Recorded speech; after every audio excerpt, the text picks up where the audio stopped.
तो hi everyone, आज हमारे साथ बहुत ही स्पेशल गेस्ट हैं कोडिंग ब्लॉग्स के। तो I have today with me Riya. तो welcome Riya to the Coding Blogs session. Thank you. तो मैं बता देता हूँ तुम्हें रिया के बारे में थोड़ा सा बैकग्राउंड। तो सबकी मतलब एक ड्रीम कंपनी होती है जिसमें वो जाना चाहते हैं। तो recently Riya has cracked Google and she is currently working in Google. और सबको एक्साइटमेंट होती है यार कि हमें भी मतलब जानना है कि हाउ द पर्सन, बिल्कुल उन्होंने पढ़ाई शुरू कैसे करी, क्या क्या अपने कॉलेज लाइफ में किया जिसकी वजह से दे फील कि मैं गूगल में आज पहुंचा हूं या पहुंची हूं।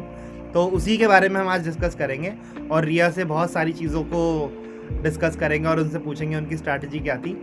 तो रिया, मेरा सबसे पहला सवाल आपसे ये रहेगा कि यार जैसे जब आप कॉलेज में एंटर हुए थे तो कभी सोचा था कि मेरे को फैंग प्रोडक्ट कंपनीज में जाना है, या फिर था यार चलो बस जेई मेन दिया, अब कॉलेज जाना है और अब बस मौज मस्ती करनी है और कुछ नहीं करना? यार सोचा तो था कि फाइव में जाना है, लेकिन that was like my last aim, पर आई डिडंट न्यू कि फर्स्ट ही ये हो जाएगा। अच्छा, ओ वेरी नाइस। तो सबसे बड़ा डर जो एक स्टूडेंट के माइंड में होता है दैट इज़ कि यार हमने ना 11th-12th में कभी प्रोग्रामिंग नहीं पढ़ी और अब हम अपने आसपास के बच्चे देखते हैं कॉलेज के अंदर। तो आपका कॉलेज कौन सा था? तो वहाँ पे आपने कभी पहले से पढ़ रखा था या बिल्कुल स्क्रैच से शुरू करा? और जब स्क्रैच से शुरू करा था तो कौन से पर्टिकुलर टाइम फ्रेम में, first year second year, when you started to code, सबसे पहला वो टाइम कौन सा था जब कोडिंग करी? मेरा college is NIT Silchar okay. And मैंने 11th-12th स्टैंडर्ड में कोडिंग किया था, just the basic C plus plus, पर उतना नहीं, इंटरव्यू लेवल का नहीं और प्लेसमेंट्स लेवल का भी नहीं। उसके बाद फर्स्ट ईयर में आई डिड थोड़ा बहुत कोडिंग एंड सेकेंड ईयर से I mainly started. For those students जिनने फर्स्ट ईयर में कुछ नहीं किया, तो it's completely all right. Second year से also you can choose a right source and start and it's totally fine. Like currently I'm in fourth year last semester and I have a 6-month internship in Google and I started in my second year basically, so it's fine. Oh very nice, very nice. तो अब ना मतलब एक सबसे ज़रूरी चीज़ जो आजकल मैं आईटीज़ के अंदर ट्रेंड चेंज होता देख रहा हूँ फ्रॉम द प्रीवियसली जो होता था और जो अब होता है, अब the companies have started to ask इतने मुश्किल क्वेश्चंस। अगर इन्फोसिस का कोई 7 लाख रुपए के जो पैकेज वाला उनका प्रोग्राम होता है, पावर प्रोफाइल आई थिंक, तो उसमें अगर कोई बैठ जाए तो उससे वो टेस्ट नहीं निकल पाता वो, क्योंकि भैया कोड फोर्सेस के इतने एडवांस क्वेश्चंस पे जाते हैं। तो व्हाट डू यू थिंक कि प्रोडक्ट बेस्ड कंपनीज में आप बैठ रहे हो and you are preparing yourself for those things only because recent में ही आपने किया है, तो हाउ डू यू थिंक कि आईटी के अंदर हायरिंग का ट्रेंड कैसा है currently? I think yeah, questions का level might be tough, but अगर if we have the basic understanding and even if we don't reach to a solution या completely question solve नहीं भी करते हैं, तब भी they hire us based on our understanding. तो we should not be scared of questions. अगर basics clear है तो हो जाएगा whatever company it is. अब ठीक है, तो अब सबसे एक ना मेजर जो सवाल उठता है कि भाई ये बंदा गूगल में गया या आप गूगल में गए। अब आप सिंपल सा मुझे ये सवाल बताओ, कितने क्वेश्चन सॉल्व करे थे जिसके बेसिस पे आपको ये कॉन्फिडेंस आया कि भाई अब मेरी गूगल में अगर मैं बैठने जाऊंगी तो हो सकता है मैं निकाल लूँ? और कॉन्फिडेंट क्योंकि होना ज़रूरी है। जब टेस्ट में अगर कोई बैठ रहा है तो आपने देखा होगा आपके आजू बाजू के दोस्त भी होते होंगे जिन्हें यकीन होता है कि हमारा तो नहीं होने वाला, हम बैठ ज़रूर जाएंगे बिकॉज कंपनी की अपॉर्चुनिटी आई है, बट होगा नहीं। तो व्हाट डू यू थिंक कि कितने क्वेश्चन एक मतलब आप बोलोगे कि भैया अब आप रेडी हो, you can go and sit, या फिर कोई और तरीका है इसको मेजर करने का अकॉर्डिंग टू यू? पर्सनली मेरे पास क्वेश्चंस का काउंट नहीं है, क्योंकि मैंने सिर्फ एक ही प्लेटफॉर्म पे नहीं किया था, बहुत सारे प्लेटफॉर्म्स पे किया था। तो पर ऐसे भी आई वुड से अगर 300 to 500 क्वेश्चंस प्योरली खुद से किया है और at every level, easy medium hard, then you can crack any company. Okay, तो अब जब आपने प्रिपरेशन करी थी तो कौन से टॉपिक्स की आपने प्रिपरेशन सबसे ज़्यादा रखी थी? एंड उन टॉपिक्स के ऊपर जब आपने कोई कॉन्टेस्ट दिया हो, कोई हैकाथॉन दिया हो, या कहीं भी ऐसे मतलब प्रैक्टिस के लिए आपने जब अपीयर किया हो, तो आपसे वो क्वेश्चंस हो पाते थे सारे? कैसे लीड कोड पे जो कॉन्टेस्ट होते हैं उसमें जो क्वेश्चंस आते हैं लोग 1-2 कर पाते हैं, कई लोग 3 पे पहुंच पाते हैं, चौथे पे पहुंच ही नहीं पाते। तो उस केस में आपका क्या सीन था? कभी किया था वैसे या नहीं? या सो स्टार्टिंग में I didn't jump directly on to contest, क्योंकि मुझे पता था मेरा कॉन्फिडेंस लो हो जाएगा अगर मैंने डायरेक्टली कॉन्टेस्ट दे दिया तो I started with coding blocks का कोर्स। एंड उसमें इट वाज लाइक कोर्स में ऐसा है ना कि first they teach us a topic and basic से बिल्कुल कोर्स से सब कुछ क्लियर करके they give us questions from easy to hard level, धीरे धीरे करके लेवल इंक्रीज होता है क्वेश्चंस का एंड वी सॉल्व दैट। तो मैंने पूरा कोडिंग ब्लॉक्स का कोर्स किया एंड उसके बाद ही I got confidence that I can give contest, और उसके बाद कॉन्टेस्ट हो भी जाते थे, तो वैसा लो फेज नहीं आया मेरा कॉन्टेस्ट देते टाइम। अच्छा, वो तो मतलब अब ये बहुत एक मेजर सवाल उठता है। मतलब एक होते हैं जो एक्सेप्शनल स्टूडेंट्स होते हैं, एक होते हैं जो बिल्कुल एवरेज से they become better with the practice with the improvement. तो आपका कौन सा सीन था? मतलब डू यू थिंक यार मेरे कैड्स बहुत ही ज़्यादा स्ट्रॉन्ग थे, अगर मेरे पास कोई टॉपिक बता के आप मुझे क्वेश्चन दोगे तो I would be able to think of the logic of it, या यू थिंक यार मैं बिल्कुल एवरेज थी? और ये मतलब ऐसे नहीं कि मॉडेस्टी में बताना है, जो भी फ्रैंक चीज़ है वो बताना, क्योंकि लोगों को जानना होता है, सबसे इम्पोर्टेंट होता है। सो मेरा तो I started from zero, starting में कुछ भी समझ में नहीं आता था, कोई समझाता था उसके बाद भी समझ नहीं आता था, so I basically needed a mentor, so that's why I enrolled in Coding blocks का कोर्स। एंड फिर धीरे धीरे हो गया, पर उसके बाद भी क्वेश्चंस एक बार में नहीं समझ आते थे, बट जैसे तैसे करके हो ही जाता था। और लेकिन इवेंचुअली ये स्टार्टिंग के 1-2 मंथ्स ऐसा रहा, उसके बाद एज द कोर्स प्रोग्रेस्ड सब कुछ आराम से हो गया। I felt like it was easy, but starting में it was very very difficult, like I was at the lowest level you can say. Oh, तो मतलब you also felt that backlash कि यार क्लास में पढ़ाई करी, समझने की कोशिश करी, अब घर जाके खुद से कर रहे हैं या 2-3 दिन बाद खुद से देख रहे हैं तो क्या था समझ नहीं आ रहा, भूल गए। हाँ। तो मतलब अब ये सबसे बड़ी दिक्कत वाली चीज़ भी होती है मेजॉरिटी स्टूडेंट्स के लिए, कि जैसे सपोज करो कोर्स भी करा या कहीं से पढ़ाई करी, उसके बाद जब वो कोर्स ख़त्म होता है तो ऐसा लगता है कि हमने जो पढ़ा था हमें वो याद नहीं है। तो आपकी कोर्स के बाद जो प्रिपरेशन की स्ट्रैटेजी थी, व्हाट वाज दैट स्ट्रैटेजी कि आपको लगा कि यार इस तरीके से मुझे सबसे ज़्यादा हेल्प हुई when I started to practise for companies? So basically I had this one personal strategy. जैसे जैसे I read coding blocks का कोर्स, हर एक वीडियो लेक्चर से I made notes and I have a count of this क्योंकि it is very precious to me. अच्छा। पूरा 1000 pages का I made a notes and जब भी इंटरव्यू होता था उसके 3 दिन पहले मैं बिल्कुल एकदम पूरा वो 1000 पेजेस ही पढ़ती थी, और अच्छा। उससे हो जाता था सब कुछ इंटरव्यूज में। तो that helped me a lot and like oh. I still have that diary saved with me of 1000 pages. Like I'm not gonna throw it ever क्योंकि it helped me actually. तो मतलब वो ऐसा है कि विरासत बन गई है, अगर मेरे बच्चे गए आगे जाके हाँ। कभी तो उनको भी दूंगी, भाई देखो ये है जिसकी वजह से हेल्प हुई थी। Like If- these 1000 pages saved my life. Oh, very nice very nice. तो मतलब सबसे इम्पोर्टेंट चीज़ ये मैं भी बताता हूँ कि यार अगर कुछ पढ़ रहे हो तो अगर मैं भी कुछ पढ़ूंगा या कोई भी इस दुनिया में कुछ पढ़ेगा तो आफ्टर 2 मंथ्स 3 मंथ्स वो भूलते हैं उस चीज़ को, ये बहुत ह्यूमनली नेचर है।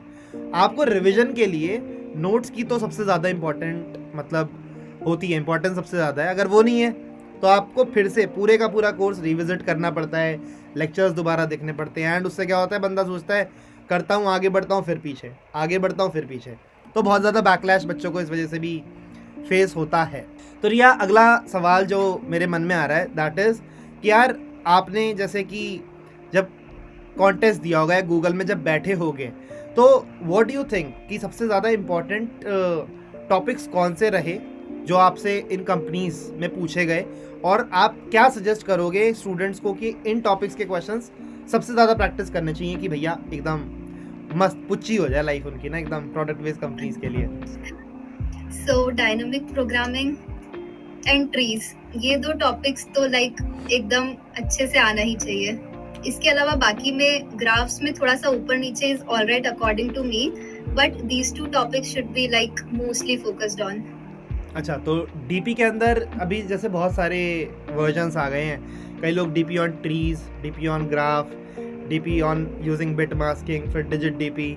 तो व्हाट डू यू थिंक कि ये जो इतने एडवांस टॉपिक्स हैं इस पे बहुत ज़्यादा जाना चाहिए सीपी के लेवल से, या फिर यू थिंक यार नहीं 1D डीपी 2D डीपी या कोई और डीपी की स्ट्रैटेजी हो आपकी भैया ये कर लो तो बात बन जाती है? सो ऑनलाइन असेसमेंट क्लियर करने के लिए ये सब topics, high level DP topics are also needed, but interviews में उन पे उतना फोकस नहीं करके भी हो जाता है। Okay, very good. तो अब गूगल के अंदर तो आई एम श्योर कि मतलब आप वैसे शायद, आई एम नॉट श्योर बता सकते नहीं बता सकते, तो कैन यू टेल कि आपके जो क्वेश्चंस थे, जो आपने राउंड दिया, तो राउंड्स क्या थे और उसके अंदर जो आपसे पूछा गया वो क्या क्या था? बिकॉज ऑल दोज जो अभी रिसेंट में अपीयर करेंगे उनसे भी सिमिलर पैटर्न ही उन्हें देखने को मिलेगा हायरिंग के अंदर। तो क्या आप हायरिंग प्रोसेस के बारे में बता सकते हैं गूगल के कुछ, और अगर क्वेश्चंस बता सके तो और अच्छा। So first round was resume shortlisting, and Google doesn't take online assessment. They directly give you a chance to give the interview resume shortlisting के बाद. So मेरा resume shortlist हुआ and I had to give 2 rounds of interviews, 2 rounds of both technical interviews. And in case of any discrepancies, third round भी होता है, but for me there were only 2 rounds. So like it's a non-disclosure agreement की questions I cannot say. Topics तो I think you can tell. Yeah, so the topics was like, it was not from one simple topic, it was a mixture of various topics. So I used binary search with backtracking, and I used cues in it as well. And in the next question I used BFS, but it was a DP question, so it's kind of complicated. But yeah, if we have the basic in-depth understanding of data structures, like how the data structure internally works in the system, then I think you are done. इतना काफी है. Okay, तो जहाँ तक मुझे समझ आ रहा है कि कॉन्सेप्चुअली अंडरस्टैंडिंग बहुत अच्छी होनी चाहिए। क्वेश्चन को देख के आप उसमें मल्टीपल डेटा स्ट्रक्चर्स का अमालगमेशन सोच सको, रादर देन जस्ट कि भैया मैंने एक पढ़ा 2 पॉइंटर अप्रोच, क्यू के थ्रू मैंने पढ़ लिया, डेक के थ्रू मैंने पढ़ लिया, अब बस मेरे को वही आता है, उसके अलावा I am not able to go any further. इन सबको कंबाइन करके यूज करना is what Google asks for.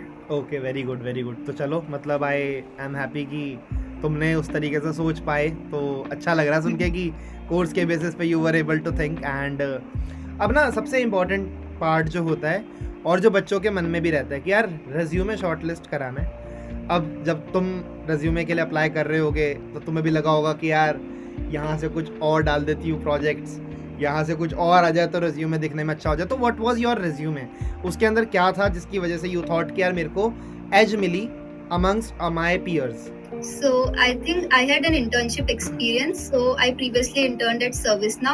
So that internship experience helped me, and the job description, the requirements from the job descriptions, जो भी उन्हें required था, अगर वो keywords मेरे resume में है तो it helped. So yeah, and apart from this, contest का rankings and achievements in general, these helped. वो थे आपके मतलब रेज्यूमे में, कॉन्टेस्ट की रेटिंग्स थे। एंड इंटर्नशिप तो सबकी नहीं होती, I am pretty much sure service now में हर कोई नहीं घुस पाता। तो अब अगर किसी के रेज्यूमे में इंटर्नशिप नहीं है तो आपने देखा कि यार कलीग्स हैं ऐसे जिनकी इंटर्न नहीं लगी बट उनका रेज्यूमे शॉर्टलिस्ट हुआ and they were also able to crack, और यू थिंक इंटर्नशिप बहुत ज़्यादा ज़रूरी है अगर आप जाना चाहते हो ऐसी कंपनीज में? आप तो नहीं, internship is not at all necessary, क्योंकि मेरे को इंटर्न्स बहुत सारों ने कुछ भी इंटर्नशिप नहीं किया and they are still here. अच्छा, तो इंटर्नशिप तो नहीं है नेसेसिटी, बट कॉन्टेस्ट रेटिंग्स और अचीवमेंट्स आर अ नेसेसिटी। अगर हैकाथॉन्स जीते हो तो अचीवमेंट्स पार्ट में ऐड कर दो। Okay, so those things and plus core CSC subjects like computer networks, operating systems, ये सब चीजें भी रेज्यूमे में ऐड करने से इट हेल्प्स। अच्छा, तो अब एक बहुत बड़ा खुलासा जो जनरली लोग सोच रहे होंगे, भैया डीएसए एंड सीपी और एक जगह है डीएसए एंड वेब डेवलपमेंट, तो जनरली बहुत ज़्यादा कन्फ्यूजन इसमें रहती है। तो क्या चीज़ सबसे ज़्यादा आपको लगता है कि एक कंपनी में जो अभी करंट हायरिंग सिनेरियो चल रहा है, आपने देखा होगा, आप अपीयर कर रहे हो, तो व्हाट डू यू थिंक कि यार, क्योंकि फ्रेंड्स को भी देख रहे होगे और खुद भी बैठे हो, तो what do you think is gonna help most एक पर्टिकुलर कैंडिडेट को? So according to me, DSA and CP helps the most. Web development उतना जरूरी नहीं है जितना DSA और CP है। अच्छा, तो मतलब अब CP के अंदर भी जब कोई बच्चा जाता है तो frankly speaking majority of students की तरफ से अगर बात करूं तो सब लोग ना अब ऐसे हैं कि वो पढ़ तो लेते हैं चीज़ों को, बट पढ़ने के बाद they are not able to take it to the next level. For example, जैसे आपने रेटिंग बोली, कोड फोर्सेस बोला, तो काफ़ी सारे ऐसे बच्चे होते हैं एंड आई होप कि आपको भी ऐसा फेस हुआ होगा, जब कॉन्टेस्ट देने बैठते हैं ना तो क्वेश्चंस ही नहीं होते, फिर उसकी जो रेटिंग बढ़ाने का प्रोसेस होता है ना, that is something which takes time. तो आपके साथ भी ऐसा हुआ था कि यार कॉन्टेस्ट दे रहे हैं, रेटिंग नहीं बढ़ रही, और अगर मैं दे रही हूँ तो बहुत कम रेटिंग आ रही है और इम्प्रूवमेंट करनी है, तो मैं क्या स्ट्रैटेजी फॉलो करूँ एज अ स्टूडेंट कि मेरी रेटिंग बढ़ने में मुझे हेल्प मिले, और I can see those changes होते हुए अपने अंदर? सो पर्सनली मैंने रेटिंग्स पे उतना ध्यान नहीं दिया, बट बिकॉज रेटिंग ज्यादा ही गिर जाता तो मैंने स्टार्ट किया लीड कोड पे वर्चुअल कॉन्टेस्ट देने से। ओके। उसमें से रेटिंग नहीं गिरता है, और जो जो क्वेश्चंस नहीं होते थे I used to see their solution, उन सॉल्यूशंस को समझ के then I used to solve it on my own. So कुछ मंथ्स तक ऐसा करने के बाद उसके बाद इफ वी गिव कॉन्टेस्ट तो रेटिंग इम्प्रूव ही होता है, उसके बाद नहीं गिरता। अच्छा, तो अब जैसे एक कॉन्टेस्ट का आपने बोला, आपने सॉल्यूशन देखा, तो अब सॉल्यूशन देखने के बाद ऑफ कोर्स मतलब आपको मैं 15 दिन बाद वो क्वेश्चन पूछूं तो there is a high chance कि आपसे वो नहीं हो पाएगा दोबारा से। तो उसके लिए भी आपको भी ऐसा फेस होता था कि यार मेरे से नहीं हो रहा, मैंने और तो देख के किया है, या फिर आपका क्या केस था? हाँ, ऐसा तो बहुत बार होता था, तो मैं फिर से सॉल्यूशन देखती थी और फिर से करती थी।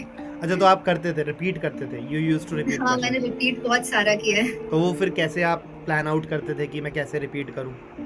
मतलब स्टार्टिंग में तो बहुत ज्यादा रिपीट करना पड़ा, क्योंकि एक बार में सॉल्यूशन देख के सॉल्व करने से तो नहीं हो रहा था। सो आई थॉट कि let's understand it today and solve it after 2 days। तो मैंने सॉल्यूशन आज देखा और मैंने 2 दिन बाद खुद से सॉल्व किया। अच्छा, तो 2 दिन बाद मतलब यू यूज्ड उसके टू बाद डू इट इमीडिएटली? उसके बाद आई वाज श्योर कि अब 2 दिन बाद याद है तो आगे भी याद रहेगा, तो मतलब वो कंसेप्ट क्लियर है। I was confident in that. Oh oh, very nice very nice. तो अब जैसे जनरली जो आपकी कॉलेज की जो जर्नी रही, you started from the second year, you did the course, तो कब आपको मतलब ऐसा लगा कि यार मैंने अब ये वाली चीज़ें इतने अच्छे से कर ली है? जैसे गूगल की प्लेसमेंट जब पास आई होगी या इंटर्नशिप पास आई होगी, तो आप उसमें बैठने जब जा रहे होगे, तो था कि कॉन्फिडेंस कि ये निकलेगा, या था कि नहीं होगा? तो वर यू कॉन्फिडेंट इनफ? क्योंकि बच्चों को ना हमेशा ये लगता है कि आई am not good enough yet. मतलब फ्रैंकली बताऊं, अगर तो अगर कोई आप किसी भी इंटरव्यू में बैठने जाओ तो आपको कभी ऐसा नहीं लगता कि आई एम कॉन्फिडेंट येट। तो आपका भी ऐसा ही केस था जब आप गूगल के इंटरव्यू में बैठे थे, सामने इंटरव्यूअर आके बैठा, तो were your what was your experience उसके अंदर ना?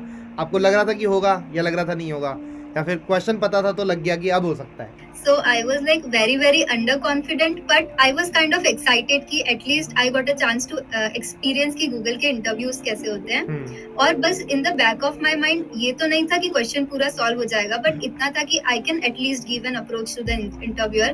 उतना confidence आ जाता है with time खुद में।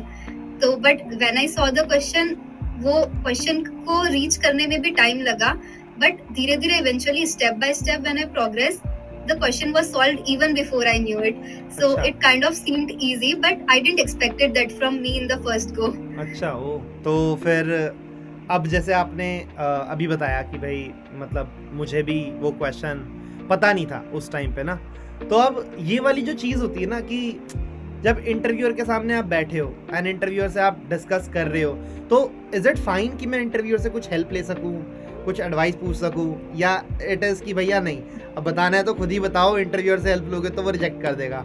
बिकॉज आप बैठे थे तो क्या था, आपने कभी सोचा कि एडवाइस लें या फिर नहीं, खुद ही करा खुद से पूरा? मुझे तो काइंड ऑफ एडवाइस का जरूरत नहीं पड़ा, पर एडवाइस ऐसे पूछ के नहीं लेना। Like we can tell what we think and it's kind of discussion, तो इंटरव्यूअर खुद से भी हेल्प कर देते हैं। अच्छा, तो ऐसे बस डायरेक्टली पूछना नहीं है कि प्लीज कोई हिंट दे दो, दैट वोंट वर्क। अच्छा, तो वो नेगेटिव भी मतलब एक्ट कर हाँ, जाता दैट है। Is negative. अब हाँ। जैसे मतलब फ्रैंकली बताना, व्हाट डू यू थिंक कि अगर कोई एक अच्छी company, we are not saying कि यार हर बच्चा गूगल माइक्रोसॉफ्ट की प्रिपरेशन करेगा, ऑल्दो उसकी प्रिपरेशन करते हैं तो सारी कंपनीज की प्रिपरेशन ऑटोमेटिकली आई थिंक हो ही जाती है, उसमें कोई ऐसे बीच में रहता नहीं। तो व्हाट डू यू थिंक कि एक बच्चे को अपनी प्रिपरेशन कब स्टार्ट करनी चाहिए? मतलब जिसके बेसिस पे मतलब आप बोल सकते हो कि यार हाँ, अगर इसने इस टाइम पे स्टार्ट करी है तो he is good, he is on the correct path और अभी आगे बढ़ सकता है। अब इसमें उल्टा ये भी हो सकता है, किसी को लगेगा मैं अगर फर्स्ट ईयर में स्टार्ट करने का हमने बोल दिया सपोज, तो मैं लेट हो गया, तो उस केस में भी बच्चों को क्या करना चाहिए? सो वैसे तो 11th-12th तो नहीं मैटर करता। कॉलेज में आके अगर बीटेक कर रहे हो तो you have 4 years। First year में थोड़ा बहुत नॉलेज होने से इट्स ऑल राइट, उतना कंसिस्टेंट नहीं होने से भी ठीक है। जस्ट फर्स्ट ईयर में थोड़ा सा नॉलेज है कि कौन से लैंग्वेज पे वर्क करना है, उतना इनफ है। उसके बाद सेकेंड ईयर से if you start then you have to be consistent, पर अगर थर्ड ईयर से यू स्टार्ट तो you have to be extra consistent, मतलब you have to give extra hours of work, पर थर्ड ईयर से भी हो जाता है। बट सेकेंड ईयर से स्टार्ट करना I think is the perfect time, क्योंकि सेकेंड ईयर से स्टार्ट करके you can be not as consistent and still get into good companies. ओ तो बट इसको ना मैं ऐसे भी कह सकता हूँ कि अगर कोई फर्स्ट ईयर में है और उसने पूरा फर्स्ट ईयर मौज मस्ती में निकाला, तो अब मेंटल फ्रेम भी वैसा हो जाता है कि यार कॉलेजेस टू चिल, एकदम मौज मस्ती करनी है, फेस्ट में घूमना है, इधर जाना है उधर जाना है। फिर वो कंसिस्टेंसी वाली चीज़ कभी आ भी नहीं पाती, क्योंकि दोस्त ऐसे बन जाते हैं, क्योंकि आप मौज मस्ती कर रहे हो तो दोस्त ही ऐसे होंगे जो पूरे मस्ती मजाक वाले होंगे और एंजॉय पूरी कॉलेज की लाइफ कराएंगे आपको। तो मेरा ये मानना है, अब जैसे आपने इंटर्नशिप ले ली थी सेकेंड ईयर में, and I am pretty much sure कि उससे हेल्प हुई होगी, आपको चीज़ें सीखने को मिल गई होगी इंटर्न में। बट ज़्यादातर बच्चे यही नहीं रेडी हो पाते कि इंटर्नशिप कुछ होती है और उसमें कुछ पूछा जाता है, तो उसमें भी बहुत ज़्यादा लोग ना मरते हैं, मतलब जिस वजह से उनका सिलेक्शन भी डाउनफॉल हो जाता है। तो चलो, मतलब दैट इज़ गुड। तो मतलब सेकेंड ईयर से इफ़ यू आर स्टार्टिंग, तो आई थिंक आप कह रहे हो बहुत ज़्यादा कंसिस्टेंट रहना ज़रूरी है। अगर कंसिस्टेंट नहीं रहे, बिकॉज थर्ड ईयर के स्टार्ट में आपकी इंटर्नशिप आएगी तो आप गए। अगर आपने एक साल में सीपी और डीएस से नहीं करा तो you are gone.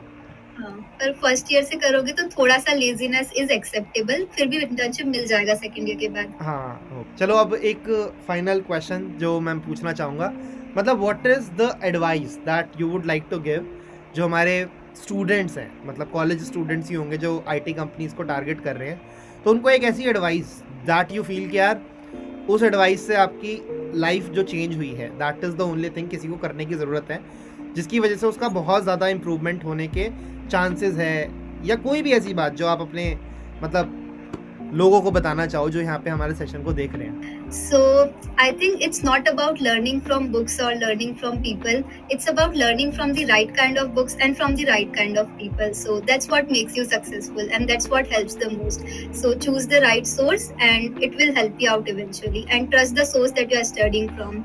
So Okay. that is the advice I would like to give. हाँ, तो ये मैं भी कहूँगा। वैसे आजकल जो जनरल ट्रेंड चल रहा है, सब लोग क्या करते हैं, कुछ हैकर रैंक के क्वेश्चंस उठा के सॉल्व करने शुरू कर देंगे, फिर कुछ लीड कोड के उठा के सॉल्व करने शुरू कर देंगे, फिर कुछ जाएंगे एंड मतलब कोड फोर्सेस के उठा के शुरू हो गए, तो सबके एरे एरे एरे कर दिए, अब सबके स्ट्रिंग्स कर दिए, और आगे के टॉपिक्स पे वो कभी जा ही नहीं पाते, वो फ्रेम ही नहीं आ पाता कि जिसमें आगे जाना है, तो ये बहुत ज़्यादा बैकलैश होता है। चलो एक लास्ट थिंग, मतलब how much do you think, मतलब फ्रैंकली बताना, ये कोई हम ऐसे स्क्रिप्टेड नहीं है, फ्रैंकली, तो कोडिंग ब्लॉक से यू डिड वन कोर्स, तो how much do you think उस कोर्स ने आपकी हेल्प करी, and was that course part जिससे आपको लगा कि यार मेरे करियर में ट्रांजिशन आया, was that course helpful at all? Yes, so I would say coding blocks helped me 100% because you know like मैंने सेकेंड ईयर से कोडिंग ब्लॉक्स का कोर्स तो खरीदा था, but it was for a duration of 6 months and I bought that course thrice because I had so much trust in Coding Blocks and it did help me eventually. So yeah 100%।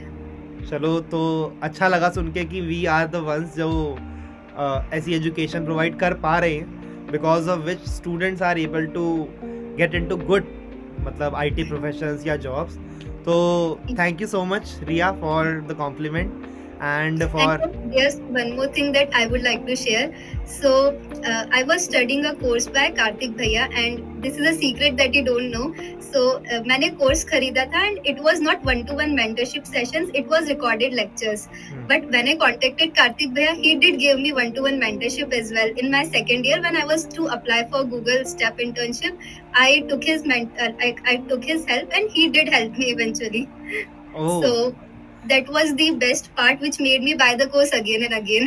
अच्छा, okay, तो मेरे को ये पता नहीं था, क्योंकि generally Yeah. Students बहुत ज़्यादा होते हैं जो ऐसे मैसेजेस भी करते रहते हैं, और मतलब कई होंगे जो बोलेंगे रिप्लाई तो करते नहीं है, ये क्या बात हुई, तो थोड़े मैसेजेस ज़्यादा हो जाते हैं तो छूट भी जाता है, कुछ मैसेजेस कम होते हैं तो मैं रिप्लाई भी कर देता हूँ।